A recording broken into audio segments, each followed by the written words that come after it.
How are we all on this brisk evening, this brisk Melbourne winter evening? It's definitely been a freezing one today. We've had hail and rain and sunshine. Wouldn't expect anything less from Melbourne. Anyway, it's great to see all your faces. It's fantastic that you're all here to join the This Girl Can Victoria webinar. So This Girl Can Victoria aims to empower women to focus on how getting active feels instead of worrying about what other people think. So my name is Gemma and I am the Health Club Coordinator for the health clubs here at Active Monash, and I'll be hosting the webinar this evening. Before proceeding, in the spirit of reconciliation, the City of Monash acknowledges the traditional custodians of country throughout Australia and their connections to the land, sea and community. We pay our respect to their elders, past and present, and extend that respect to all Aboriginal and Torres Strait Islander peoples today. So I'm excited to introduce this evening's presenter, Ashley Brennan. Ashley is a clinical exercise physiologist and works within the health and wellbeing industry. She is an ambassador for School Sport Victoria and mentors young girls to achieve in sport and life. Ashley is passionate about creating a supportive and empowering community for women and girls to participate in regular physical activity and lead healthy and balanced lives. In addition, Ashley is a two-time Olympian and dual Commonwealth Games gold medalist in gymnastics. Ashley now teaches gymnastics and works with Sports Integrity Australia, delivering education sessions to athletes and schools nationwide. So Ashley will start her presentation shortly. The presentation will go for roughly 45 minutes, and then we'll have roughly 15 minutes question time at the end. So please hold your questions till the end of the webinar. And if you wish to ask a question at the end of the webinar, just pop it into the chat box and I'll moderate the questions that way. And if you can also just make sure that the questions are aligned with the theme of This Girl Can, that would be fantastic. Before we start, if everyone could just put their mics on mute, that would be great. It just helps to limit the feedback throughout the presentation. All right, so now I will hand over to Ashley, and please give her a warm welcome, and we hope you enjoy tonight's presentation. Thank you so much, Gemma. That was such a lovely introduction, and I'm really excited to be chatting on this webinar to all of you tonight for This Girl Can. For me, I feel that This Girl Can is such a wonderful initiative and something that strongly aligns with my values and what I've grown up believing in. And I think any opportunity where we get to celebrate active Victorian women of all abilities, empowering and supporting females is something that I'm all about. I want to be captain of that. So any opportunity when I can speak about empowering girls and ensuring that everyone feels really confident, enjoys movement and can live their best balanced life, I'm all about that, and I really want to encourage that. We know that physical activity levels and girls dropping out of sport is something that is really common, and you know, we're seeing that there's some of the traits that people have a fear of being judged, or that they're worried about what other people think of them, or even if they've got the right fitness level to keep up with what people are doing. But we really want to create an environment where people feel that they have the capacity and the confidence to achieve whatever it is that they want to do. As I said before, we've seen that there is a huge drop-off with school aged girls participating in sport. And I think that that's a really strong area that I really want to focus on as well, and ensure that my experience growing up, going through school, is something that can motivate young girls to continue with their sport and find that optimum balance. Because I do believe that growing up with sport, although it was almost very tempting to put school on hold and put all of my eggs into the gymnastics basket, it was really important to me to have my education there as a good distraction. And then I found that my sport was a great distraction towards my schooling as well when I needed that too. So I'll chat a little bit more about that as we go on. But I really wanted to highlight again that we just want to empower girls to live a very well-balanced life, to be really confident and to take on any challenges that you have and go after your ambitions. Because I think that that is such an inspiring trait for girls and females to have. We all know the benefits associated with being active. We know that they're long lasting and there's so many of them. And just to name a few, we know that it improves our mental alertness and our cognition, our thinking. We know that it improves our productivity. It improves our self-confidence and our sense of accomplishment. We know that it reduces anxiety and feelings of depression as well. It improves our sleep, energy levels, and it also reduces the risks of disease and illness. But most of those in that list is all about the psychological benefits, and I think that that is one of the best things to come out of, number one, sport or being active. So right now I'm currently working as an exercise physiologist. I grew up heavily involved in sport, and I'll give you a little bit of a background to that soon, but I just thought that I would start off with telling you about what I'm currently doing now. So as I said, I grew up heavily involved with gymnastics. I did gymnastics for 14 years, and I depended on so many people helping me to be the best possible athlete I could be. So I had my family, obviously, as my number one support, but then I had coaches, I had sports dietitians, sports psychologists, physiotherapists, massage therapists, sports dietitians, if I didn't mention that already. And so I learned from a really young age that it was really important to seek professional help to get the best out of my abilities. And so that I knew one day, once my sporting career was over, I wanted to do something that was going to help people around me. And that's where I get so much satisfaction day to day with the kind of work that I do. So I'll discuss a little bit with how I balanced my studies and my gymnastics a little bit later on. But after school, I went and did my undergraduate degree at ACU. So I studied a Bachelor of Exercise and Sports Science. I obviously had a huge passion for exercising and the body being able to move. So it seemed natural for me to go down that pathway. And then while I was studying that, I did a sports science traineeship with the VIS, and I was working with elite athletes, and I absolutely loved it. It was an area I was really comfortable working in. Obviously being an elite athlete myself, and I knew how the elite athlete mind worked. And it wasn't until I went on to study my master's degree, I studied clinical exercise physiology, specializing in rehabilitation. And I then did my placement in a clinical setting. And so I was working with your everyday type of people. And I learned very quickly that this was the area that I really loved working in. And I loved helping people make such small changes to their lifestyle and getting really dramatic and significant improvements in their well-being. And that's something that I loved going to work or my workplace and helping people achieve that throughout their life. Very different working with athletes. I don't think I could work with an athlete like myself. I was very hard work, and you had to put a lot of effort into me to get a little bit out of me. So I really love working with, people that just want to reduce their pain or improve their activity level or improve their fitness level and achieve their health and fitness goals. So I work with allied health professionals to improve patient outcomes.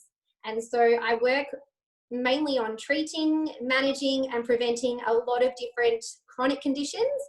And I also work within a corporate space as well. So trying to help people that work in the corporate setting, which at the moment is people working from home, but all about improving working capacity, working efficiency, and ultimately your working longevity as well. So I believe that I'm able to achieve really desired results through coaching and mentoring the people that I work with. And I feel that that's how I get the best outcomes out of the people that I work with.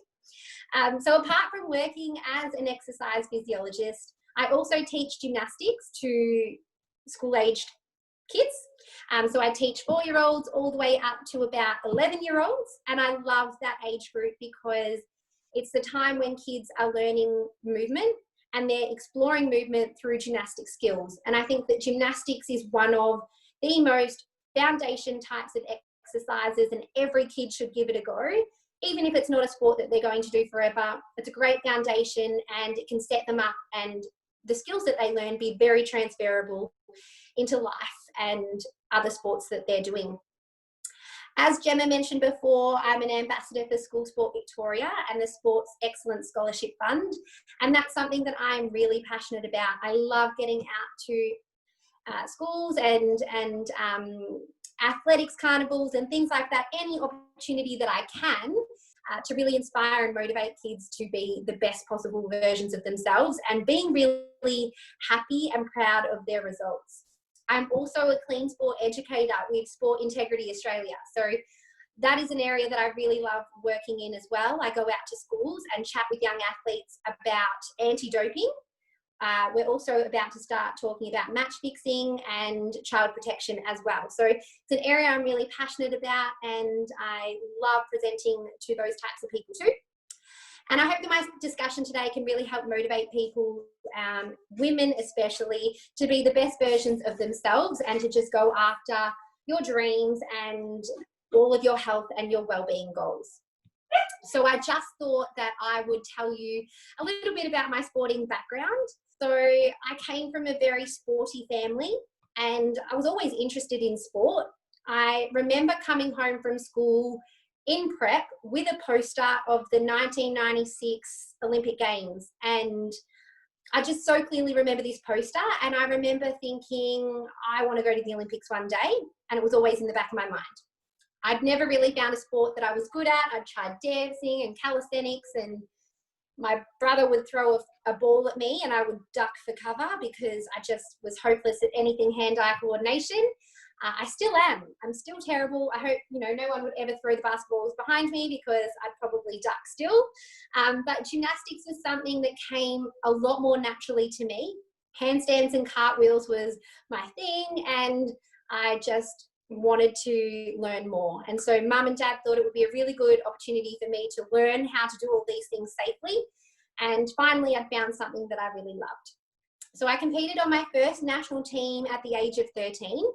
I wore the green and gold, and that was really the moment where I knew I wanted more opportunities to represent Australia, to wear the green and gold and have the Australian coat of arms on my uniform. And it was just the most satisfying and rewarding feeling that I'd experienced. So that was my underlying motivation for the next few years. And I went home and I started training really hard to make that next national team. And unfortunately, I was set back with some injuries. So I was out of the sport for about a year. But I made a strong return, and I was a surprise pick for the 2006 Commonwealth Games, which were in Melbourne.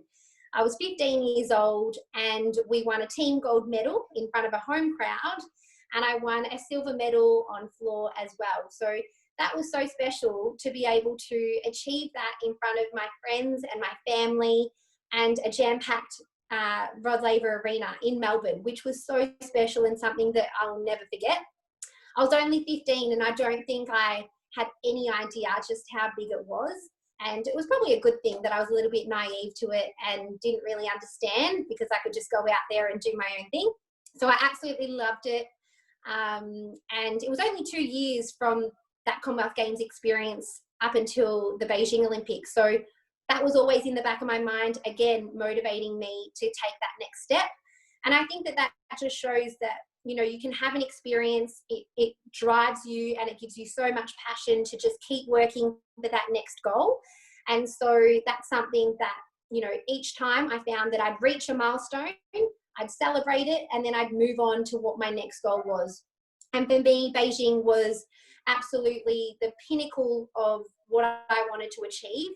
And I knew that it was going to be, and my parents knew it was going to be, about a 10-year process.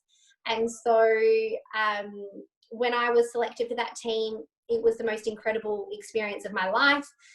I think one of the best things about being an Olympian and on the Australian Olympic team is that you're not just on the gymnastics team, you're part of the Australian Olympic team, you're one of 400 athletes, and that is something that is really special. You walk around in your green and gold uniform and everyone acknowledges everyone because you're all sharing that same passion, drive, and almost that inner craziness to just compete at your absolute best. And that's something that I love about the Olympics. Beijing was amazing. We finished 6th in the team event, and that's the highest ranked Australian gymnastics team at an Olympic Games. So something that I'm very proud to have achieved.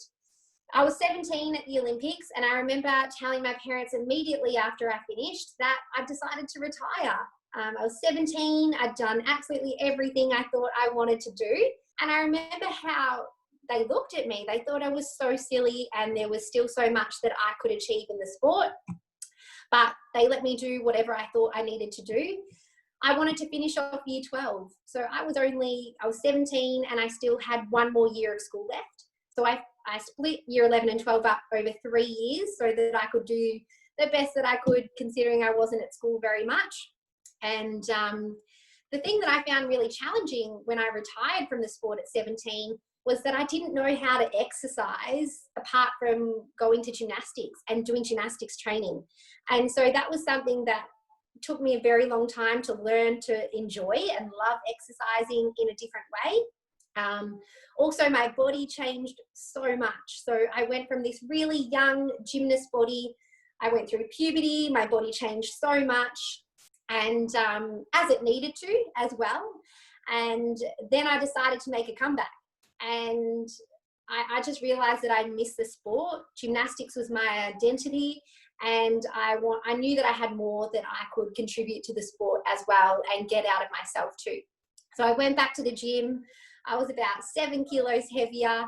I was about 7 centimeters taller, and it was difficult. Like, I found it really hard for a little while, and then I learned how to use my strengths and ultimately become a better athlete and a better gymnast. I felt much stronger, and I was also enjoying gymnastics much more than I ever had before. I had that perfect balance in life. I was going to university full time. I was training as well, and I was able to make sure that I just, enjoyed every part of my life that I was doing.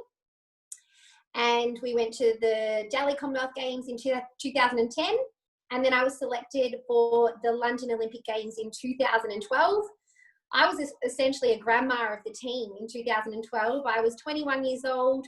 I was one of our captains on the team, and that was a super rewarding experience for myself as well. Unfortunately, we didn't have a great performance in the team competition, so we didn't make team finals, but I did secure a spot in the individual finals, which was an amazing experience. And to have my family there supporting me was amazing as well. After London, I was definitely retired, and I think my parents were maybe almost a little bit happy that I'd finally decided to retire after that. They'd been along that journey with me, and I definitely could not have achieved any of my dreams without the support of my family. So I'm really lucky that I had them, and I think that's something that having a supportive network is what can really help you achieve your goals and whatever it is that you set your mind to. So I completed my university degree, as I said to you just before. I'm now an exercise physiologist, a gymnastics coach. I work for Sport Integrity Australia. I mentor young athletes. And I've actually now, if it didn't seem like I did enough jobs, I've teamed up with one of my former teammates, Stephanie Morehouse, and we've created You, Find Your Balance. That's what it's called. And it's all about empowering young girls to be the best possible versions of themselves, take on their biggest challenges, and go after any aspirations that you have. And we really want to spread the message that you can do absolutely anything that you want to do.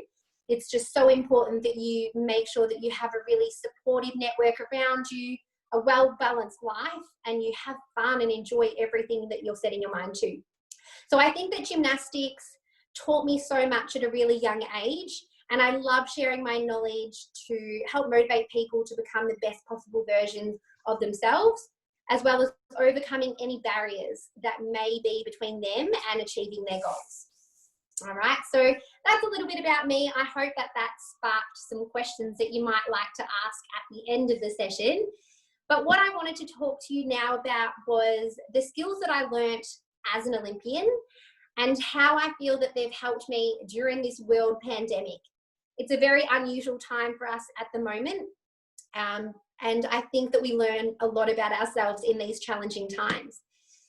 So going through my gymnastics career, I had many challenges and I definitely learned how to be resilient. I think that's one of the biggest traits that I learned. And so resilience is defined as the process of adapting well in the face of adversity, trauma, tragedy, or stress. And that sounds pretty full on. I don't think I, really was exposed to any trauma or tragedy. However, I do think that I had to overcome and deal with adversity. I think what is really positive to come out of learning resilience is that it can also improve our personal growth, or it forces us to grow and learn and develop.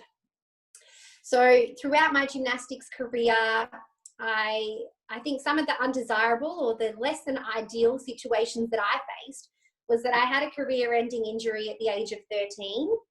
I broke my foot about 3 weeks before our Beijing Olympic trial. I also tore my quadricep at the London Olympics.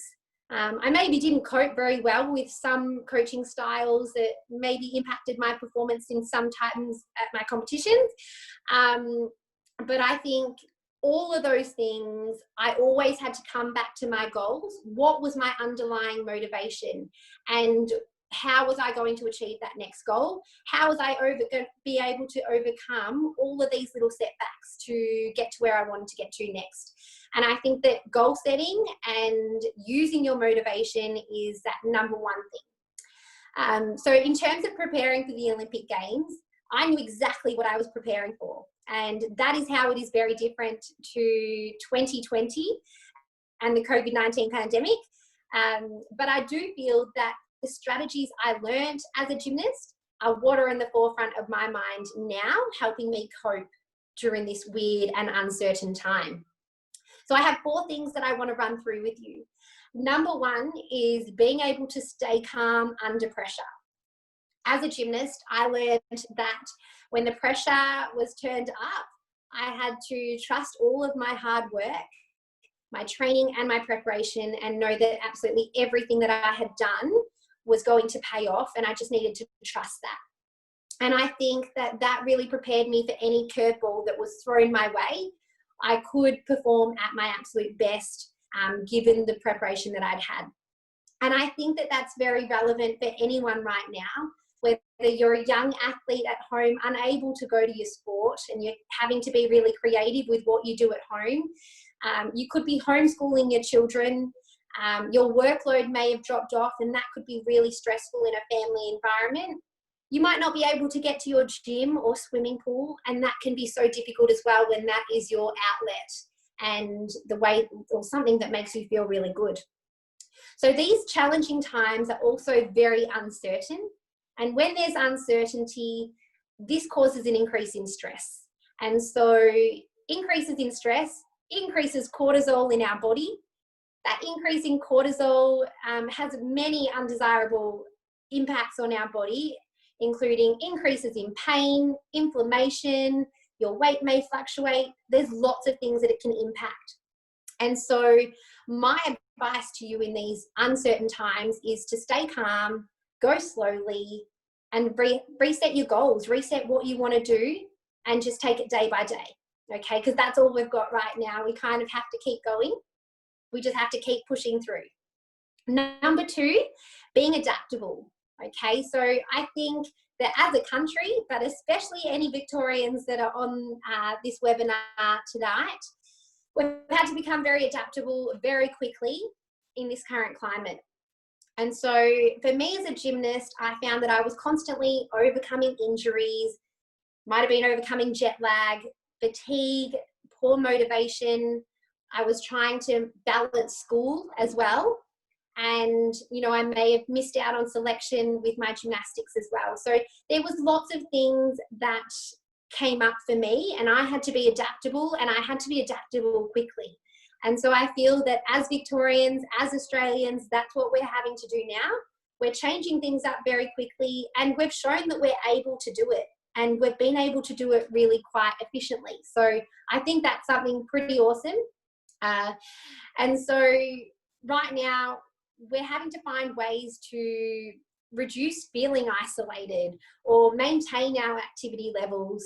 How can we work from home? Or even going to the supermarket can be quite challenging, and we've learnt to adapt, and I think we're doing an amazing job of it. We just have to keep taking it day by day. So I think that COVID-19 has shown that we can always find a way to change our behaviour and accommodate change. And so keep going with what you're doing and stay really positive. Number 3 is get comfortable being uncomfortable. And it's one of my favourite quotes. And someone said this to me when I was at the London Olympics. And I just think that COVID-19 2020 is a pretty uncomfortable time. We don't know what's coming, and it's really hard to prepare for the next week, the next few days. And so I just think it's a great example of that life is less than smooth sailing. I think sometimes you might be on your right path to achieving your goal, and you may have no interruption whatsoever. And that is awesome. If that's for you and that's what happens for you, that's fantastic. But I think it's really common for people to have small interruptions. And I like to say that, it's not going to be smooth sailing. So sometimes you might have a wave that puts a little ding in your boat and you're able to patch it up, and that's okay. Or you may have a tsunami that fully demolishes your boat and you need to rebuild. And a lot of us are having to rebuild at the moment and come up with new ways to keep on going. So get comfortable being uncomfortable is my advice. And number 4, I think that's really important, is being optimistic about emerging opportunities. So right now during COVID-19, it's a great time to reflect, to adapt, to brainstorm, to create and be inspired. So I think that this is a great opportunity in our life that can be turned into a valuable time as well, and useful time to create different personal or even business ventures. So keep that in mind. I think it's a great opportunity as well. We've got so much time at the moment. Use your time wisely and put it towards something that you really enjoy doing. So what I wanted to touch on next is what advice I would have to you all in terms of optimizing your health and your well-being during these uncertain times. Because it is really easy to feel really overwhelmed. We're out of our normal routine, and we can easily just get swept up and find it quite difficult to find our motivation for what's next. What I like to and the way I like to discuss this is identifying what pillars you have in your life. So you might have a pillar for your career. You might have another pillar for family, sport, social groups, anything like that. And when something demands more attention, so say if you need to devote more time to family life, then maybe social you have to give a little bit so that you can invest more into your family life. What often happens is that well-being is often compromised. And what I really want to emphasize is that well-being should never be a pillar. It shouldn't be one of the pillars in a line, but well-being should be a foundation at the bottom. Okay, and foundations should never be removed, otherwise everything is going to crumble. If you remove your well-being, then that could impact your family life, your social life, your career. And so during these times when you feel like everything is a little bit crazy, your well-being is your number one priority. So always devote time to your well-being. Someone actually asked me the other day, if you had an extra hour in your day, what would you do? And I think that's such a great question. And it's always for me, and I think it should be for everyone, is do something that you love, do something that you're passionate about, and do something that makes you feel really good. So that could be going for a walk. It could be reading a book. It could be knitting something. Doing something therapeutic is always amazing and will always make you feel really wonderful. During this time, so as I said, well-being should never be sacrificed. It's always a priority. I think it's really important to listen to your body. If your body is tired, if you're a little bit exhausted, or if you're just feeling a little bit flat, listen to what your body needs. It might just need a stretch. It might just need to go for a walk with your dog, or a family member that you're living with. I think that it's really important not to push your body when you don't want to. If you're really dreading a run, maybe the run is not the right thing to do on the day. If you're really feeling like you need someone to help inspire or motivate you, reach out to someone that can help you with that, okay? I think we've learnt that, you know, even through using Zoom tonight, it's still a great way to be able to connect with people. And I'm finding through my work, I'm doing that many Zoom sessions, and I find that it's so effective in motivating people and helping people during this really weird and crazy time. So reach out online, virtually, or to someone in your household if you feel you can, to help you and to motivate you and get the best out of yourselves. So the next thing that I wanted to touch on was what positives we can take from 2020. And I think that it's really important to know that you should look for the silver lining. 2020 is not a write-off, and it won't be like this forever, okay? And it may be really tricky. You may feel like you've been a little bit robbed of 2020, and that's fair enough. I feel a little bit like that sometimes, and then I just have to bring myself back and think, what do I want to achieve next? What is my underlying motivation, and how can I get the best out of my day, my week, my month, the rest of the year? And you might find that, perfect, this is the great time for me to learn yoga. I've never done yoga before, but I've always wanted to improve my mobility or work on my breathing. And so find an online or a virtual yoga studio that you can join and become connected with.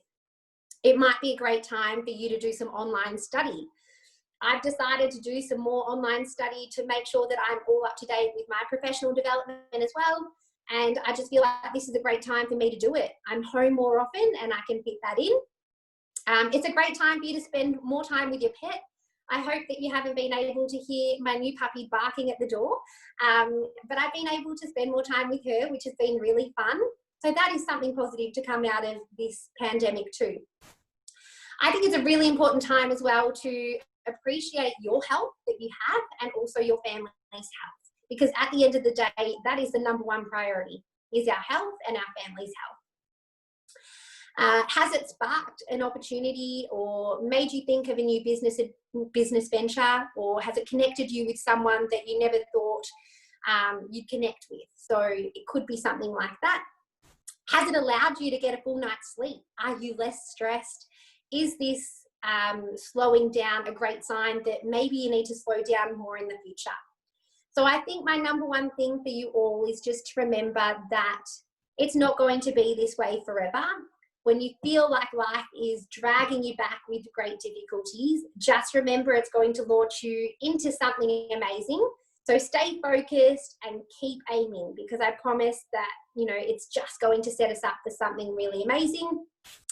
So I hope that that sparked some questions for you from my background in sport, my work that I do today, and I hope that it's been a little bit inspiring and has maybe, made you think a little bit about what you might want to achieve for the remainder of the week, for the month, and the rest of the year. So I hope that you've all got some questions for me. They can be sport related, or as Gemma said, keep it in line with This Girl Can. We're all about empowering women to be active and to achieve their goals. So I hope you enjoyed my presentation, and please feel free to reach out. As I said at the start, I've teamed up with one of my former teammates and a really good friend and Olympian, and we are all about empowering young girls through our new joint venture, You Find Your Balance. And I just feel that there needs to be more in that space, and so does Steph, in terms of empowering young girls and ensuring that you've got the tools to take on your biggest aspirations. So good luck with absolutely everything you want to do, and I'm here for any questions that you may have as well. Beautiful. Thank you so much, Ashley. That was a fantastic presentation. I'm sure you all got a lot out of that.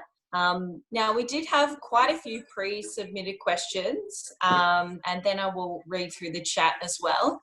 So I'm going to start with some of these questions. The very first question is, Ashley, how can parents and coaches help young athletes remain motivated during lockdown and isolation without the risk of nagging them to be physically active? Yeah, it's a really good one. And I think that that is an important one. And I remember when I finished gymnastics, and I remember saying to my mum and dad, I'm not going to do anything for like 2 months and don't nag me about it. Um, but at the same time, I realized I needed to be active because my mental well-being and my health was probably not at its absolute best. So it is really important that we encourage our kids to be as active as possible. I think it's really tough on the kids right now that usually are off going to sport and they've got some sort of routine and structure. And even though online has been amazing, and I've seen some incredible sporting organisations create really fun and engaging ways to ensure that kids are still engaged in their sport, it's just not the same. And so I think a really good way for parents to help their kids stay involved is to get active with them. If they usually play basketball, head out in the backyard with the basketball, get competitive with your child as well, and have fun with it. I think this time is all about keeping it fun, keeping it engaging, and trying new things. So I think if you can lead by example, and it might be, let's go for a walk together. It might be that you've got a table tennis table and you can be a little bit competitive at home, or you both might want to improve your stretching and mobility. Find something, find a goal that you both have, and keep it competitive, keep it fun, and I think be a good role model for your kids as well. And that's a great way to help keep them engaged without nagging too much. Yep, fantastic. Great, Ashley. Yes, the questions are coming through very quickly. That's great.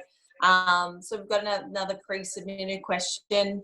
So if there was one thing that you could say to your younger self, what would it be? Okay, that is another good question. It was funny, Steph and I were doing a presentation the other day and we showed the group that we were presenting to our routines at the Olympic Games. And one thing that we noticed was that we just never smiled. We were so serious and we just did not look like we were having a good time, even though it was the best time of our life. When I first started gymnastics, I remember that my dad actually used to draw a smiley face on my hand to remind me to smile. Even though I was having fun, I just always looked so serious. So looking back, I wish I'd taken my dad's advice and just smiled more, enjoyed every moment, because I think as a young athlete, it's over before you know it. And it's the best time of your life, being active, and the friends that you come across as well. I know that from my sporting days, the groups of friends that I made are now my best friends today. And so just enjoy the moment with your friends and smile. That would be my number one thing I'd tell myself. Great, fantastic, Ashley. Thank you for that. So another question come through. So how can we help girls stay involved in sports? There seems to be quite a big drop-off from the age of 15 to 16 years old. So how can we make sure that from this age that young girls stay involved in sport? Yeah, absolutely. It's definitely something that we see. It's a trend that happens, and it tends to be around the age when school load increases. There's a lot of pressure at school as well, and you're starting to think about what next. What do I want to study in my BCE? What am I going to do after school? And so I think it's really important that we do have more role models going into school, especially female role models. I think we see a lot of athletes go and do presentations at schools, and they may predominantly be male, and they are so inspiring. I think I really enjoyed those presentations. But maybe we need more female role models going into school and talking of their experience. And that could be an AFLW player. It could be a netball player. It could be Olympians. And I know from my experience that, and as I said in my presentation too, I found that, I had the choice almost to just put school completely on hold while I was doing my sport. But I decided that I needed school to be a distraction when I'd had a bad day in the gym. And I feel like when I had a bad day in the gym, school was there for me. And also when I needed that slight distraction from school and a reason to get out and go to training and work my body a little bit was there through my sport as well. So I think if we can have some more role models heading out to school and talking about the benefits, we know that if you're active, you're more, alert, you're able to think more, you're more efficient in your workload as well. These are all research, and we know that they work. So exercising and being active throughout your school years is so important. And so I think it's just, we need to do absolutely everything we can to keep everyone engaged within their sport throughout school. Fantastic, thanks. Another question. So you touched on some of this sort of stuff during your presentation, but do you have any useful techniques during this pandemic time to stick to our fitness goals? Yeah, absolutely. So as I said, it is really a really tricky time to stick with those goals, especially when, everything's kind of been cancelled for this year, hasn't it? So for me, I think I've been quite lucky in the sense that my role has forced me to be quite active, and I'm really grateful for that. I think it's really difficult for a lot of people who are working from home that maybe start to check their emails that little bit earlier before work starts, because you don't have to commute to work. People are missing out on their commute to work as well, where they may walk to the tram or they may walk to work. They'll do some walking meetings or walk to get a coffee, miss that commute home as well. And so getting in and out of work mode, I think, is a huge part of people's days, and is also impacting people's ability to stick with their goals. So I think it's really important that maybe before work starts, go for a walk around your block if you usually commute to work. Try not to open up your emails too early, and do something for yourself first thing in the morning. So that could be making sure you've signed up to a virtual online class. It might be Pilates, it could be yoga, it could be a stretch class. Our weather in Melbourne is getting quite bad, so it is a little bit difficult to maybe get out and go for a walk, but we do have the extra time, and so make sure you're allocating that time to yourself. I'd even encourage you to make sure that at lunchtime, don't sit at your desk and eat your lunch at home. Make sure you get out, do a stretch, even if it's, pull the foam roller down and just lay over that foam roller for 5 minutes and then go back to work. I just think finding as many opportunities as possible to be active in this time is going to help us and really ensure that we stick with our health and our wellbeing goals. Great, Ash, thanks. I really like the idea about something is better than nothing during this time. I think people build it up as if, they need to spend an hour going for a run, but it can simply be, 10 minutes of doing a simple walk around the block. So, something is better than nothing. Great advice. Now, another question here. How do you stay confident in the gym? So I know a lot of women do find it difficult to feel confident in their movements when they're in the gym, especially in the weights area and that sort of thing. So what do you do to help yourself feel confident when you're in the gym training? Yeah, really good question. And as I just slightly touched on in my presentation too, when I finished gymnastics, I had no idea what to do in the gym. So I was really comfortable doing handstands. I was really comfortable climbing the rope. I was comfortable doing back salts and rebounding type exercises, but I never really learned how to move in the gym. And I remember signing up to a gym really close to home, and I felt so nervous being in that gym setting. I was worried about what people were thinking of me. I was strong and I knew how to move my body, but I was always really self-conscious about you know, maybe there was a trainer watching me and I was doing the wrong technique, or I felt really uncomfortable. So I do think that my studies did help me. When I did my Bachelor of Exercise and Sports Science, I learned a lot about movement and I became a lot more confident. I started, you know, even hanging out with some of my uni friends and being more confident to move and that type of thing as well. I did see someone at the gym that I was going to, and they made sure that I was moving correctly and gave me some really great tips and even set me up with a program. And so that really helped me in terms of making me feel a lot more confident to move. And even now, pre-lockdown, I love going to the gym and moving and setting myself a program. But at the same time, because I do that as a job, I actually love going to the gym and being told what to do. And so I joined a gym myself, even though I'm a trainer, and I train lots of people. I've joined a gym and I love going to that space because that's where I feel most comfortable to exercise as well. I've got people that can instruct me what to do and correct me when I need that correction as well, because I'm not always doing it absolutely correct myself. But I also find that my main motivation to going to the gym is probably similar to when I was an athlete, is that I didn't want to let my teammates down. And I've made some good friends at my gym, and I know that if I don't turn up to that early morning class, they'll be wondering where I am and I'd be letting my friends down. So that's something that motivates me to keep going to that gym as well. So I think if you can find a space where you feel comfortable and you've got genuine people that care about you and don't absolutely smash you in the gym, I think if you've got more of a nurturing approach, then that is great. And always ask for help. Fabulous. Thank you. Some very empowering responses there.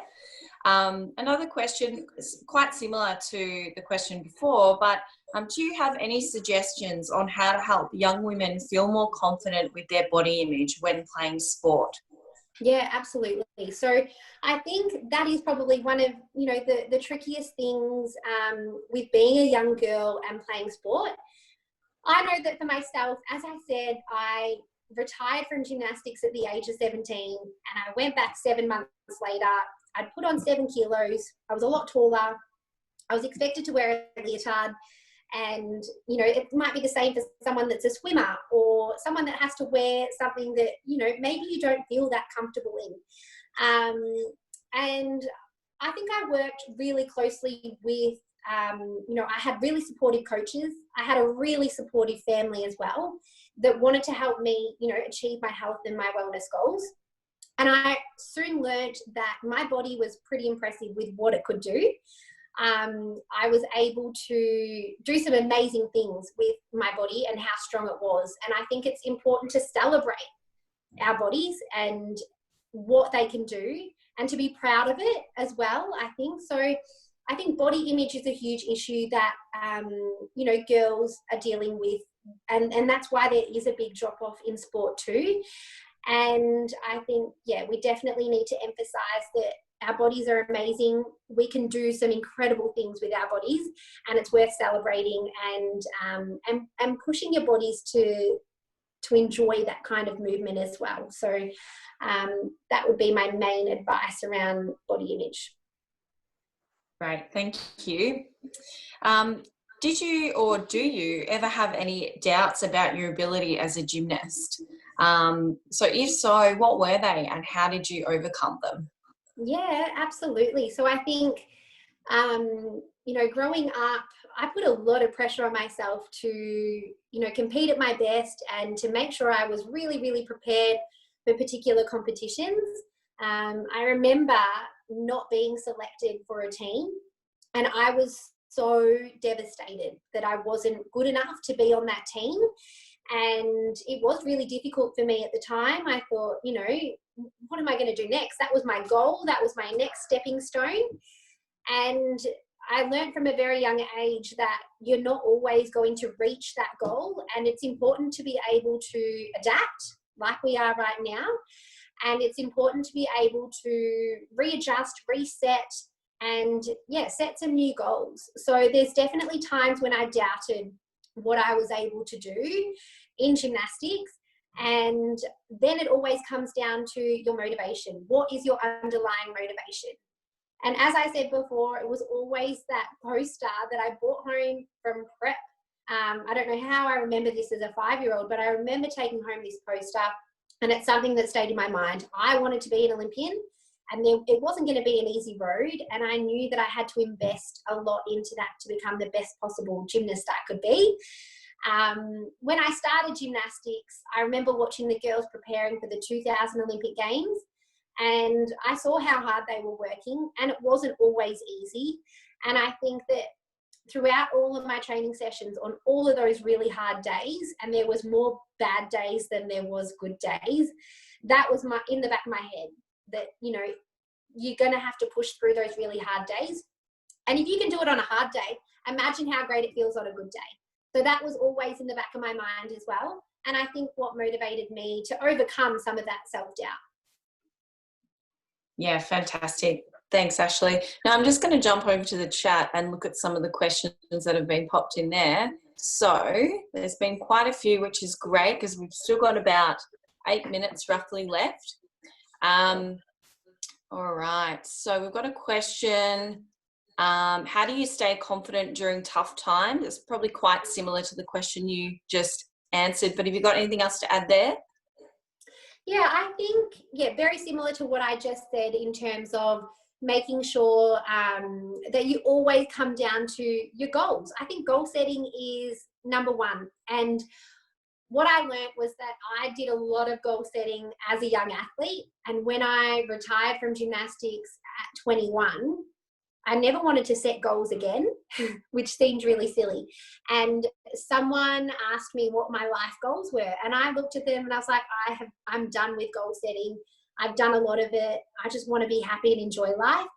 And so I think that I learned to be okay with where I'm at in my life and to be happy and confident with what I'm currently doing. And I feel so much better about that. And I've also learned to set some new goals now, which I think is really important. And so always coming back to your goals. And I think that is a really great way to improve your confidence, because if you can set some small attainable goals, it improves your sense of accomplishment. And that's what I find with a lot of the clients that I'm working with, is that they may have never exercised before, and they may understand, and they're obviously coming to see me for a reason, and they may learn that they need to make some small changes to their lifestyle. And I might give them 3 exercises to do. And if I see them in 2 weeks' time and they've achieved that, they come in with a big smile on their face. And so I think if you can make sure that you just set yourself some achievable, attainable goals, it gives you the confidence to then reset some new ones and keep moving on. So that is how I would encourage you to really stay confident and to keep pushing on. Fabulous. Now, we have a great question from Indiana, who has recently changed gymnastic clubs during lockdown. And Okay. she's wondering if you have any advice with changing clubs. Yeah, absolutely. I'd love to know if Indiana can type in the box, what gymnastics club do you go to? And I love that there's some gymnasts listening today. That's great. MLC, amazing. MLC. So I've got lots of my friends did gymnastics at MLC, and if you've recently moved to a new gymnastics club, it can be really challenging. But you've obviously got your reasons as to why you changed, and it could be because it's closer to school, or it could be because you're working with a new coach, or you want to try new things. And I think that change is really good. And so my advice to you is just take on absolutely every bit of knowledge that you're given. And it might be a really challenging time right now, because maybe you haven't met your new teammates in person yet, and you're just seeing them over the computer, which is really, really difficult. But I think that this is a really great opportunity for you to really take on this challenge and try your absolute best. I think there's so much that we can do for gymnastics at home. It's a great time as well to be practicing some skills that maybe you wouldn't have allocated enough time to in the gym. And so, yeah, very challenging for you. And I'm sure you'll have a lot of tools to be able to overcome those as well. So good luck with your gymnastics, and I'll have to keep my eye out for you, Indiana. Mhm. It seems that we have a few up and coming gymnasts watching tonight. Olivia has also commented and said that she's recently moved clubs as well. So shout out to all those other gymnasts watching tonight. Thank you so much. Great. Now just going to check the chat again. So listeners are wanting to know, Ashley, what you actually do specifically during lockdown for exercise. Yeah. So in the first lockdown, I was really committed to running. So being a gymnast, I never liked running. I actually hated running because gymnastics is such an anaerobic sport. Our floor routines only go for about 90 seconds, which isn't very long at all. And I used to find that very challenging, that 90 seconds. After gymnastics, learning to run was something that I wanted to do. And it's an area that I put a little bit of time into.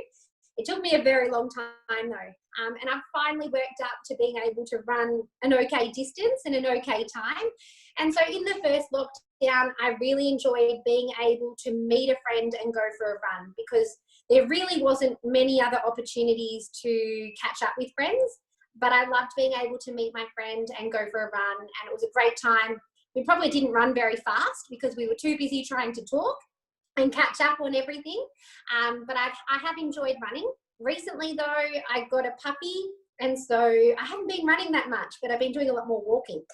Also, my work, I'm an exercise physiologist, so part of my job is working within a corporate building, and we're delivering exercise sessions for the tenants of the building. So I take Pilates classes, I take HIIT classes, sometimes I take a stretch and restore class.